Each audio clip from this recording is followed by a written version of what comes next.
Santo tentou contender contra o Pai. Deus deu uma disciplina para o Espírito Santo. Os fariseus já rasgam a veste aí, já. Rasga aí. Blasfêmia. Apedreja ele, pega a pedra aí, gente, para apedrejar ele. A Bíblia diz, Gênesis capítulo 6. Vou provar para você, porque senão você vai sair daqui falando que eu sou do demônio. Os filhos de Deus foram crescendo, as filhas dos homens também. Aí os filhos de Deus começaram a se desviar por causa das filhas dos homens. E aí o Senhor disse: não contenderá o meu espírito para sempre com o homem.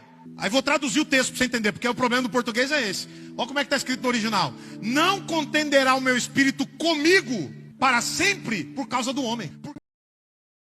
Graça e paz a você inscrito aqui no nosso canal, Presbítero Pedrosa, para mais uma vez desconstruir os animais heréticos da plataforma. Eu fui marcado aí no Metanoia do Evangelho, nessa postagem aí. Olha, irmão, é só heresia. Só heresia. Eu sempre digo aqui, o neopentecostalismo é a porta do inferno aberta na terra. Tudo o que é de feitiçaria, bruxaria e heresia deriva dali. Tá entendendo? É a porta aberta para a grande apostasia, é o neopentecostalismo. Infelizmente, essa praga só vai parar no retorno de Cristo. Certo? Pastor animal herético chega a dizer que Deus disciplinou o Espírito Santo por causa do homem. Cara, isso é absurdo, isso é o cúmulo do absurdo. Então fica comigo porque o vídeo de hoje tem muita labareda sobrenatural, como já dizia o Carpano, né? Gostaria de convidar você que ainda não é inscrito no canal a se inscrever, ativar as notificações, deixar comentário, deixar joinha. Compartilhe os nossos vídeos, faça com que o nosso trabalho chegue o mais longe possível. Presbítero Pedrosa, canal A Voz Apologética, um canal em defesa do Evangelho, uma voz clamando no deserto. Então tá aqui, Metanoia do Evangelho, fui marcado nessa postagem, tá certo?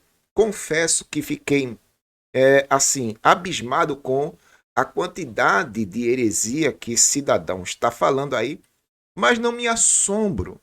Tá certo? Eu fico abismado com as inovações das heresias que eles promovem, mas não me assombro porque eu, Pedrosa, hoje percebo que o neopentecostalismo é a porta de entrada para todo tipo de feitiçaria, bruxaria e heresia. Bem como o neopentecostalismo é a porta de entrada para a grande apostasia que vai vir. Tá entendendo? E já está aí. Ok? Então, tá aqui até um nome que colocaram aqui, né? Pastor João Moraes e suas heresias. Eu baixei esse vídeo, a gente vai analisar aqui. Mas antes de analisar, eu já de cara digo assim. Ó, tem gente que cisma, bota na cabeça de que vai colocar uma Bíblia debaixo do braço para ser pastor e pastorear um rebanho. Não entende absolutamente nada das Escrituras. Não entende absolutamente nada do que é o Evangelho, do que é a justificação, do que significa a questão da salvação. Não entende, irmão. Aí bota a Bíblia do braço para dizer que é pastor. É assim o neopentecostalismo. O cara simplesmente aceitou a Jesus ontem e hoje já quer ser pastor e pastorear um rebanho. Infelizmente, esta moda pega. E o mais lamentável disso tudo é que esse povo consegue granjear um monte de seguidores. Um monte de seguidores. Então tá aqui o vídeo, a gente vai analisar a fala dele. Eu gostaria de desconstruir um monte de coisa aqui que ele vai falar, porque isso aqui não procede das Escrituras, é tudo produto oriundo da alienação neopentecostal, ok? Tudo é o subproduto dessa alienação que o neopentecostalismo costuma fazer e causar na mente das pessoas. Vamos lá. O Espírito Santo tentou contender contra o Pai. Deus deu uma disciplina para o Espírito Santo. Os fariseus já rasgam a veste aí, já. Rasga aí. Deus deu uma disciplina para o Espírito Santo porque o Espírito Santo estava contendendo com Deus por causa do homem. É isso que eu entendi aqui. Repete, meu Pedrosa, vamos lá. O Espírito Santo tentou contender contra o Pai. Deus deu uma disciplina para o Espírito Santo. Os fariseus já rasgam a veste aí, já. Rasga aí. Aí ele chama-nos, nós, os críticos, de fariseus. Veja como é a coisa. Blasfêmia. Apedreja ele. Pega a pedra aí, gente, para apedrejar ele. A Bíblia diz. Gênesis capítulo 6. Vou provar para você, porque senão você vai sair daqui falando que eu sou do demônio. Os filhos de Deus foram crescendo, as filhas dos homens também. Aí os filhos de Deus começaram a se desviar por causa das filhas dos homens. E aí o Senhor disse: não contenderá o meu espírito para sempre com o homem. Aí vou traduzir o texto para você entender, porque o problema do português é esse. Olha como é que está escrito no original. Não contenderá o meu espírito comigo para sempre por causa do homem. Porque ele também é carne. Bom, ele está dizendo que no original está escrito assim: não contenderá o Espírito Santo comigo. Aí eu estou com a Bíblia aberta aqui. Vamos lá. Eu estou com a Bíblia aberta aqui, uma Bíblia interlinear, grego e hebraico. Já marquei aqui, ó, Gênesis capítulo 6, versículo 3. Está aqui a pronúncia em hebraico desse texto, tá certo? Aqui está em inglês e aqui está em português traduzido do hebraico. Ó, e disse, tá aqui, ok? Lógico que no hebraico se lê de trás para frente, ok? Mas é detalhes que a gente vai deixar para lá. Ó, e disse o Senhor, o meu espírito, sempre traduzindo as palavras em hebraico, não agirá para sempre no homem. Não tem nada do que ele falou aí, irmão. Aí eu estou aqui também com algumas versões. Essa primeira versão aqui é uma Almeida Revista atualizada, tá aqui, ó, Almeida Revista atualizada de 1993. Aqui, ó, o meu espírito não agirá para sempre no homem, ok? Já essa aqui é uma Almeida revisada e corrigida. Aqui diz: não contenderá o meu espírito para sempre com o homem. Então o espírito está contendendo com o homem, porque o homem é carne. Aqui eu estou com uma tradução brasileira. É uma outra interpretação, está dizendo assim, ó: então disse Jeová, o meu espírito não permanecerá para sempre no homem, por causa do seu caráter, por causa do seu erro. Aqui também eu tenho aqui é a Bíblia hebraica, né, que a gente acabou de ler lá em cima. Essa Bíblia aqui é a King James, e na King James está dizendo assim, ó: meu espírito não contenderá sempre com o homem. Sempre com o homem. Não tem nada de contenderá comigo. É sempre com o homem. Outra aqui, ó, Bíblia literal do texto tradicional. Tá aqui, ó: não contenderá o meu espírito para sempre com o homem. Seguindo a mesma interpretação das Bíblias lá em cima. Aqui eu tô com uma Bíblia de Jerusalém, não é isso? Tá aqui, ó: meu espírito não se responsabilizará indefinidamente pelo homem. Tá aqui. Então não está falando absolutamente nada do que ele falou. Ainda tem a Vulgata Latina aqui, ó. Né? A Vulgata Latina: non permanebit spiritus meus in hominem in ethereum. Aqui, ó. Não tem absolutamente nada do que esse cara falou aí, irmão. Ok? Pronto. E essa aqui, para encerrar, notas de rodapé, né? A Bíblia de Jerusalém: meu espírito não se responsabilizará indefinidamente pelo homem, pois ele é carne. Pronto. Então, o indivíduo simplesmente ele interpretou a Bíblia do jeito dele. E o povo que está aqui, irmão, dá glória a Deus. Olha lá o povo dando glória a Deus e aleluia a Jesus. Aleluia a Jesus.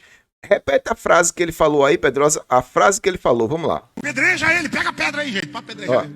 A Bíblia diz, Gênesis capítulo 6. Vou provar para você, porque senão você vai sair daqui falando que eu sou do demônio. Os filhos de Deus foram crescendo, as filhas dos homens também. Aí os filhos de Deus começaram a se desviar por causa das filhas dos homens. E aí o Senhor disse: não contenderá o meu espírito para sempre com o homem. Aí vou traduzir o texto para você entender, porque o problema do português é esse. Olha como é que está escrito no original. Não contenderá o meu espírito comigo para sempre por causa do homem. Então, a Bíblia diz que quem acrescenta, lhe será acrescentado todas as pragas deste livro. Não é isso? Então, para quem segue esse animal herético, irmão, neopentecostal, cuidado, porque as pragas vão acompanhar também, viu? Tá lá em Apocalipse, né? Quem diminui será retirado uma parte da árvore da vida, e quem acrescenta, as pragas vão acompanhar. É Porque ele impressionante. também é carne. Porque o seu dia serão 120 anos. Porque o Espírito Santo, irmão, ele é tão mole. Vou Vamos aí, falar uma ó. coisa que talvez vocês vão entender. Fala um negócio Alguém já desse, viu não. fila de homem para visitar presidiário? Já viu É, fila de homem? Não existe. é o Agora, quê, você já viu rapaz? fila de mulher? Por quê? Porque a figura do Espírito Santo é mulher, irmão. É o quê, rapaz? Então a figura do Espírito Santo é aquela figura que ela sempre perdoa, não interessa o que a praga faça. É o Tá correto quê? ou não? Isso é mãe ou não é? A figura do Espírito Santo é mãe. Aí ele falou assim, ó, o meu espírito vai ficar brigando comigo por causa desse povo miserável. E a Bíblia diz que Deus tirou o espírito da terra e levou ele para o céu. E só voltou para a terra depois que Jesus pediu. Porque aí o pedido de um filho é inegável para um pai. Aí a turma dá glória a Deus e aleluia. Algumas pessoas me perguntaram se esse animal herético blasfemou contra o Espírito Santo de Deus. Certo? Olha, eu gostaria já de encerrar aqui e acrescentar algo a esse assunto. Só vai blasfemar contra o Espírito Santo de Deus o ímpio. O ímpio, o salvo, o eleito, aquele que foi chamado pela graça eficaz, nunca blasfemará contra o Espírito Santo de Deus. Aprenda isso. Você que é salvo e tem certeza da sua salvação, você é incapaz de blasfemar contra o Espírito Santo de Deus. Por algumas razões óbvias, claras, pelas Escrituras. Primeiro, quando você é alcançado pela graça, o Espírito Santo de Deus vai habitar dentro de você. Ok? Você agora é a arca, onde o Espírito Santo de Deus habita. E você está sendo guiado pelo Espírito Santo de Deus. A pergunta que não quer calar é: como uma pessoa que está sendo guiada pelo Espírito Santo vai blasfemar contra o próprio Espírito, visto que o Espírito Santo está lhe guiando? Como é que uma pessoa dirigindo um carro, né, a pessoa está dirigindo um carro, vai guiar o carro para bater nele dentro do carro? Como é que isso é possível? Não é possível. É impossível alguém que está sendo guiado pelo Espírito Santo blasfemar contra o Espírito Santo. Não tem lógica. É por isso que nenhum apóstolo ensina a blasfêmia contra o Espírito Santo. Nenhum. Porque todos os apóstolos entendiam que uma pessoa guiada pelo Espírito Santo nunca iria blasfemar contra o Espírito. Ok? Só vai blasfemar contra o Espírito o ímpio, que não tem o Espírito Santo. Só quem não tem o Espírito Santo vai blasfemar contra ele. Simples assim, irmão. Você não vai ver uma linha nas cartas apostólicas paulinas, nas cartas de Pedro, João, Tiago. Não vai ver uma linha no Novo Testamento, nas cartas apostólicas, ensinando blasfêmia contra o Espírito Santo. Não existe. Sabe por quê? Porque um salvo, um eleito, ovelha do aprisco, é guiado pelo Espírito. E se você é guiado pelo Espírito, você é incapaz de blasfemar contra o próprio Espírito, visto que você está andando em Espírito. Amém? Agora, se esse animal herético blasfemou ou não, aí é com Deus. Certo? Aí é com Deus. Mas as falas que ele usou aí são perigosas. São perigosas. É o resultado do neopentecostalismo. E o neopentecostalismo tende a causar isso aí, irmão. A produzir animais heréticos, promovendo um outro evangelho que Cristo nunca pregou e nenhum dos seus apóstolos ensinaram. É a confusão do evangelho. E muita gente segue esses falsos profetas, esses falsos líderes, pelos quais é blasfemado o caminho da verdade, que é o evangelho. O caminho da verdade, o evangelho, é blasfemado na vida dessas pessoas que ficam produzindo outro evangelho que Cristo nunca pregou, nenhum dos seus apóstolos ensinaram. Mas e você? Qual a sua opinião sobre isso tudo? Deixe sua opinião aí nos comentários. Eu gostaria de saber a sua opinião, o que é que você acha, o que é que você pensa disso tudo, amém? Uma vez mais eu lhe agradeço, Presbítero Pedrosa, canal A Voz Apologética, um canal em defesa do Evangelho, uma voz clamando no deserto. Curta, comente, compartilhe, se inscreva, faça com que esse trabalho chegue o mais longe possível. Se inscreva também no clube de membros parceiros desse canal, patrocinando esta obra apologética, evangelística e missionária. Amém? Deus abençoe e até a próxima.